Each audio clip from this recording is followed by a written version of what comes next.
Hey friends, welcome back to the channel. आज हम hero Onoda इस फिल्म के बारे में बात करने वाले हैं, जो कि 2021 में रिलीज हुई थी और IMDb पर इस फिल्म की रेटिंग है 7.3। तो देखते हैं फिल्म की कहानी क्या है। आज दिन है 15 सितंबर 1974। लुबांग फिलीपाइंस के तट पे एक नाव से एक इंसान उतरता है, जो कि दरअसल एक टूरिस्ट है। वो यहाँ के जंगलों की तरफ निकल पड़ता है। जंगल में नदी किनारे वो अपना टेंट लगाता है। टेंट पे जापान का फ्लैग भी लगाया है। जंगल में दूसरी तरफ एक सोल्जर अपने साथियों के कब्र पर फूल चढ़ाकर श्रद्धांजलि दे रहा है। ये सोल्जर अपनी अतीत की यादों में चला जाता है और फिल्म फ्लैशबैक में चली जाती है। समय है 1944 का। वर्ल्ड वॉर 2 शुरू है, लगभग खत्म होने को आया है और जगह है वाकायामा, जापान। एक रूम में एक इंसान नशे में धुत पड़ा है। इस इंसान का नाम है ओनोडा। ये इंसान एक पायलट बनना चाहता था, लेकिन प्लेन चलाते वक्त इसको चक्कर आते हैं। इसी वजह से ये पायलट नहीं बन सका। इस बात से वो परेशान है। तभी यहाँ पर मेजर तनीगुची आता है। मेजर तनीगुची ओनोडा को समझाते हैं कि तुम्हारे असफल होने की वजह मौत का डर है, लेकिन तुम और भी कुछ कर सकते हो जिससे तुम्हें गर्व महसूस होगा। कुछ दिनों बाद ओनोडा अपने पिता से मिलता है। यहाँ पता चलता है कि उसने अब पीना छोड़ दिया है। ओनोडा अब जंग पे निकल पड़ा है, लेकिन उसे जंग के लिए कहाँ भेजा जाने वाला है ये उसे नहीं पता है। उसके पिता उसे एक चाकू देते हैं और कहते हैं कि अगर तुम पकड़े जाते हो तो अपना शरीर दुश्मनों के हाथ कभी मत लगने देना, वो अपने देश की अमानत है। फिर ओनोडा फिलीपाइंस के लुबांग आइलैंड पे पहुंच जाता है। वहाँ पे उसे लेने के लिए कैप्टन हयाकावा आते हैं। ओनोडा वहाँ के कैंप पहुंचकर सभी साथी सोल्जर्स को मिलकर यहाँ के हालात की जानकारी लेता है। वहाँ के सभी सोल्जर्स ओनोडा को ज्यादा सीरियस नहीं लेते। तभी वहाँ लेफ्टिनेंट सुएहीरो आते हैं। ओनोडा कहता है कि जनरल स्टाफ के आदेशानुसार हमें गुरिल्ला युद्ध करना है, लेकिन लेफ्टिनेंट सुएहीरो और सभी सोल्जर्स को लगता है कि ओनोडा को जंग का कोई भी तजुर्बा नहीं है। इनकी नई गुरिल्ला वॉर की रणनीति काम नहीं करेगी। फिर ओनोडा खाना और हथियार गुफाओं में छिपाता है। वहाँ पे सभी सोल्जर्स थकने की वजह से रात को वहीं रुककर आराम करना चाहते हैं, लेकिन ओनोडा उन्हें कहता है कि ये समय आराम करने का नहीं है। तब सभी वहाँ से निकल पड़ते हैं। इनके लौटते ही कैप्टन हयाकावा ओनोडा पर बहुत गुस्सा करता है और कहता है कि मुझे बताए बिना तुमने हथियार और खाना गुफा में ले जाकर इन सैनिकों को थका दिया है। और अचानक कैप्टन हयाकावा की तबीयत बहुत खराब हो जाती है और तभी वहाँ पर लुबांग का मेयर एक शिकायत लेकर आता है कि जापानी सोल्जर वहाँ के किसानों से कॉफी और चावल चुरा रहे हैं। ये सुनते ही कैप्टन हयाकावा मेयर पे चिल्लाकर कहते हैं कि मेरे सोल्जर्स में कोई भी चोर नहीं है और तभी इन पर हमला होता है। कैप्टन हयाकावा ओनोडा को 900 कैंप में जाने का ऑर्डर देते हैं और तभी वहाँ बहुत बड़ा ब्लास्ट हो जाता है, जिसमें कैप्टन हयाकावा की मौत वहीं पर हो जाती है। फिर सारे बचे हुए सोल्जर्स ओनोडा के साथ मिलकर 900 कैंप में जाते हैं। वहाँ लेफ्टिनेंट सुएहीरो अकेले ही जख्मी हालात में बैठा हुआ है। ओनोडा को वो बताता है कि दुश्मनों का मुकाबला करने के लिए वो सब नाव में चले गए थे, तो दुश्मन के हमले में इनके सभी साथी मारे गए। किसी तरह समंदर में तैरकर सुएहीरो ने अपनी जान बचा ली थी। कैंप के अंदर तंबू में सिर्फ बीमार लोग मौजूद है। ओनोडा उनको अपने साथ ले जाना चाहता है, लेकिन वो सभी बीमार लोग बहुत ज्यादा बीमार थे और यहाँ पर दुश्मनों की फौज इनके बहुत ज्यादा नजदीक पहुँच गई थी। इनको यकीन था कि ये जिंदा नहीं बच पाएंगे, इसीलिए सभी बीमार लोग सुसाइड करने का डिसीजन लेते हैं। तो ओनोडा एक बीमार आदमी को एक बम देता है। तब वो बीमार आदमी कहता है कि जब दुश्मन यहाँ पर पहुँचेंगे तभी ये बम ब्लास्ट करेंगे। अब ये सभी सोल्जर वहाँ से निकलते हैं। थोड़ा आगे जाने के बाद ओनोडा को एहसास होता है कि सभी भूखे हैं, तो ओनोडा तय करता है कि जिस गुफा में हथियार और खाना छुपाया है वहीं पर ये सभी लोग जाएंगे। वहाँ पहुँचने के बाद खाने की वजह से कुछ सैनिकों के बीच में झगड़ा होने लगता है। उनका ये बर्ताव देखकर ओनोडा एक सैनिक को थप्पड़ मारकर उनका झगड़ा बंद करवाता है।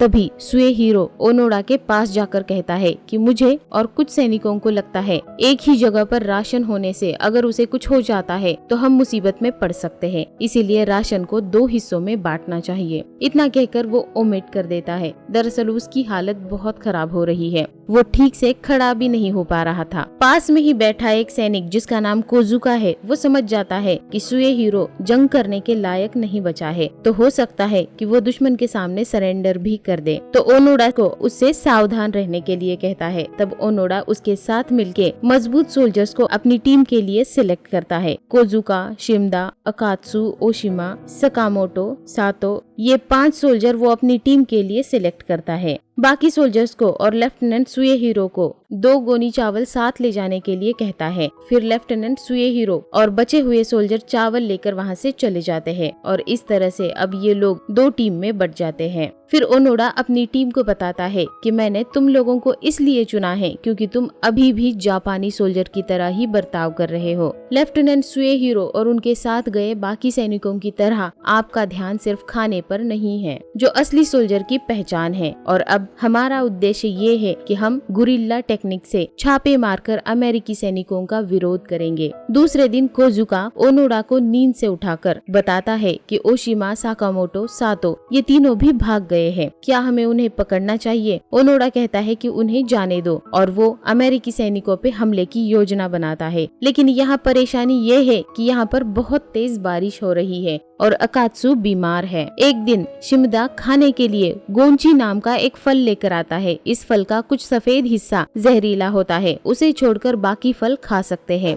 ये सब शिमदा को वो खुद किसान होने की वजह से पता था। कुछ वक्त बाद जब बारिश बंद हो जाती है तब ये चारों भी गुफा से बाहर निकल जाते हैं। तो ये देखते हैं कि ओशिमा, साकामोटो और सातो ये तीनों जो भाग गए थे वो यहाँ पर मरे हुए पाए गए हैं। दरअसल उन्होंने गोंची नाम का वो फल खा लिया था जिसका सफेद हिस्सा भी खा लिया था जो कि जहरीला था। आगे जाकर इन्हें एक गांव मिलता है। गांव पूरा तहस नहस हो चुका था। वहाँ से समंदर में एक जाता हुआ जहाज भी इनको दिखता है। जापानी सोल्जर को टॉर्चर किए जाने के कुछ निशान भी इन्हें दिखाई पड़ते हैं। इन्हें वहाँ 2 गांव वाले मिलते हैं जो इनको कहते हैं कि वॉर खत्म हो गया है और तभी इन पर गोली चलती है। ये लोग भी उन पर जवाब में फायरिंग करते हैं जिसमें 2 दुश्मन मारे जाते हैं। एक दुश्मन ओनोडा पे गोली चलाने वाला होता है कि तभी अकात्सु उसे गोली मारकर खत्म कर देता है। फिर जब सभी गुफा में वापस जाते हैं तो अकात्सु कहता है कि वो लोग कह रहे थे कि वॉर खत्म हो चुका है, लेकिन ओनोडा अकात्सु पे गुस्सा होकर कहता है कि अगर वॉर खत्म हुआ होता तो वो लोग हम पर पहले फायर नहीं करते। अमेरिकी और फिलीपीन दोनों भी हमारे दुश्मन हैं। ओनोडा यहाँ सबको ये भी बताता है कि उनकी ट्रेनिंग एक आम सिपाही की तरह नहीं बल्कि स्पेशल सीक्रेट तरीके से हुई है। और फिल्म की कहानी फिर से फ्लैशबैक में चली जाती है। एक गुप्त जगह पर इन्हें ट्रेनिंग दी जा रही है और सिखाया जा रहा है कि अकेले ही जंग में सही निर्णय कैसे लेना है। साथ में इन्हें ये भी बताया जा रहा है कि जापानी परंपरा से हार की स्थिति में तुम और आम सैनिकों की तरह सुसाइड नहीं कर सकते। तुम्हें हर हालात में जिंदा रहना है और मुश्किल का हल निकालना है। ट्रेनिंग के दौरान इन्हें बताया जाता है कि इन्हें हर तरह का डिसीजन लेने की छूट है।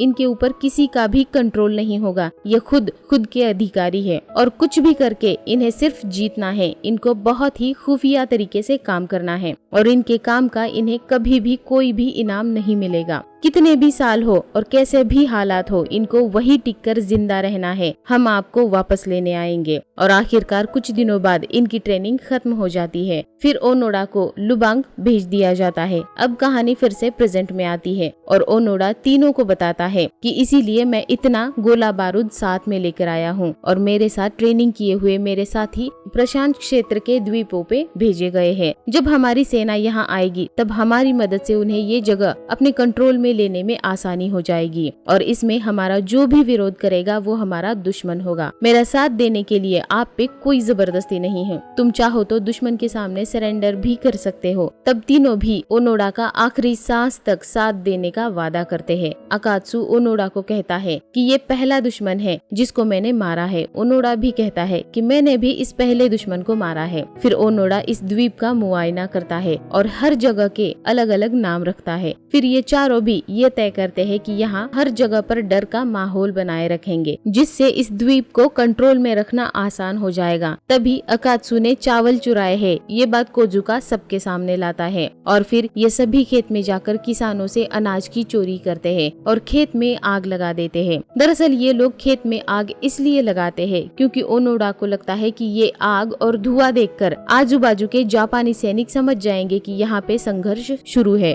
ये इस आग और धुएं को सिग्नल की तरह इस्तेमाल करना चाहते हैं, इसीलिए बार बार अलग अलग जगह पे जाकर ये आग लगाते हैं। आज दिन है 1 फरवरी 1948। रात में अकात्सु शिमदा को परेशान होकर पूछता है कि हमारे यहाँ पे कोई दुश्मन नहीं है, हम किसके खिलाफ लड़ रहे हैं। और फिर ऐसे ही समय बीतता रहता है। फिर दिन आता है 2 जून। अकात्सु उसकी बंदूक वहीं पे छोड़कर वहाँ से भाग जाता है, तो उसे ढूंढने के लिए ओनोडा जाता है। थोड़ी ही देर में बारिश हो जाती है, तो कोजुका और शिमदा नारियल के पत्तों से झोपड़ी बनाते हैं। उधर ओनोडा को कुछ वक्त बाद अकात्सु बेहोशी की हालत में मिलता है। ओनोडा उसे उठाकर वापस कोजुका और शिमदा के पास झोपड़ी में लेकर आता है। होश आने के बाद अकात्सु ओनोडा को उसकी जान बचाने के लिए शुक्रिया कहता है। फिर ओनोडा उसे कहता है कि हम एक परिवार है, अब से तुम अपने परिवार पे शक करना बंद कर दो। और उसके बाद ऐसे ही वक्त और बीतता जाता है। समय आता है 2 सितंबर 1949 का। बारिश पूरी तरह से रुकने के बाद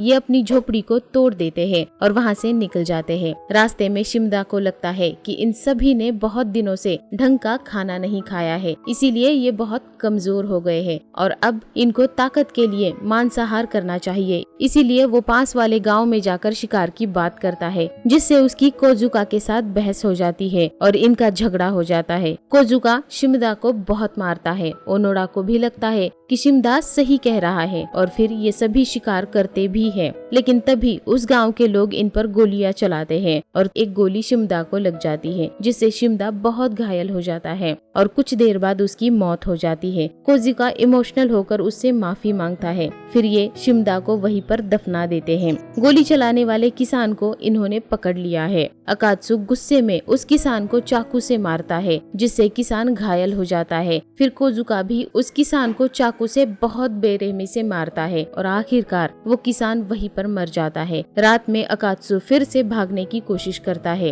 तभी ओनोडा नींद से उठकर उसे पूछता है कि तुम कहाँ जा रहे हो। जवाब में अकात्सु बताता है कि वो शिमदा की कब्र पे जा रहा है। ओनोडा के गन दिखाने के बावजूद भी वो रुकता नहीं है, वहाँ से चला जाता है। अब ओनोडा के साथ सिर्फ कोजुका ही है। अब सिर्फ ये दोनों ही बचे हैं। आज दिन है 1 जनवरी 1950। बारिश हो रही है, जिसमें ये दोनों भी भीगते हुए सो जाते हैं। कुछ दिनों बाद इन्हें जोर से स्पीकर पे अकात्सु की आवाज सुनाई देती है। ये दोनों उस आवाज की तरफ जाते हैं तो देखते हैं कि वहाँ बहुत सारे लोगों के साथ अकात्सु है, जो स्पीकर में इन दोनों को बता रहा है कि वॉर खत्म हो चुका है, मैंने सरेंडर कर दिया है। द्वीप के लोगों और फिलीपीन सरकार ने मुझे माफ कर दिया है, तुम दोनों भी सरेंडर कर दो। इसके बाद ओनोडा का भाई भी चीखकर इन दोनों को सरेंडर करने के लिए कहता है और वो ओनोडा के लिए जो कविता लिखी थी बचपन में वो सुनाता है। लेकिन ओनोडा को लगता है कि इन्हें बाहर निकालने के लिए दुश्मन की ये साजिश है, इसीलिए ये दोनों रात होने तक छुपे रहते हैं। फिर रात में उन लोगों के छोड़े हुए मैगजीन और रेडियो उठा लेते हैं। इन्हें न्यूज़पेपर और मैगजीन में जापान के वॉर की कुछ भी जानकारी नहीं मिलती। साथ ही रेडियो पे भी इनके काम की कोई भी न्यूज इन्हें नहीं मिलती। इनको ऐसा लगता है कि ये मैगजीन और न्यूज सब झूठी है, नकली है, इनको फंसाने की दुश्मन की साजिश है। दुश्मन ने ओनोडा के भाई और पिता की तरह दिखने वाले आदमियों को ढूंढ लिया है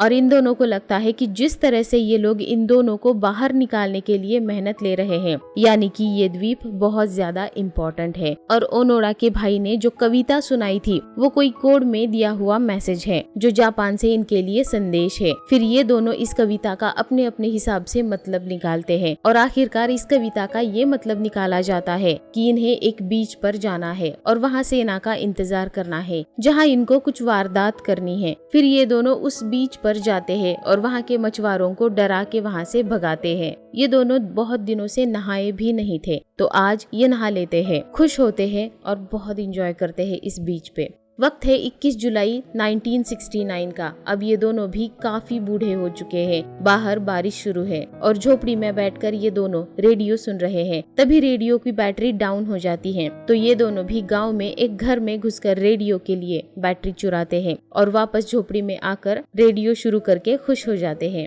रात में इनके झोपड़ी के पास एक औरत छुपी हुई दिखती है। ये लोग उसे बंदी बना लेते हैं। बाहर बरसात बहुत जोरों से शुरू है। बरसात का मौसम और 1 महीना है। इसलिए ये दोनों सोचने लगते हैं कि इस औरत के साथ क्या करना है। दूसरे दिन ये उस औरत को खाना खिलाते हैं। आज भी ये तय नहीं कर पा रहे हैं कि इस औरत के साथ आखिर करना क्या है। बारिश रुकने तक इसे यहीं पे रोकना है या फिर अभी छोड़ देना है। एक रात वो दोनों सो जाते हैं। तब वो औरत ओनोडा की गन लेकर कोजुका पे चलाती है, जिससे कोजुका का पैर घायल हो जाता है, जिससे ये दोनों गुस्से में आकर उस औरत को मार देते हैं और फिर उसे दफना देते हैं। कुछ दिनों बाद कोजुका के पैर के जख्म ठीक हो जाते हैं। दरअसल झोपड़ी में एक ही जगह पर रहकर कोजुका तंग आ गया था। तब ये दोनों भी नदी पर जाते हैं। नदी पर जब ये दोनों कपड़े धोने लगते हैं तब कोजुका की गन गुम हो जाती है। ये दोनों किसी तरीके से उसे ढूंढ लेते हैं। तभी अचानक कुछ लोग इन पर अटैक करते हैं, जिसमें कोजुका की मौत हो जाती है और ओनोडा को मजबूरन वहाँ से भागना पड़ता है।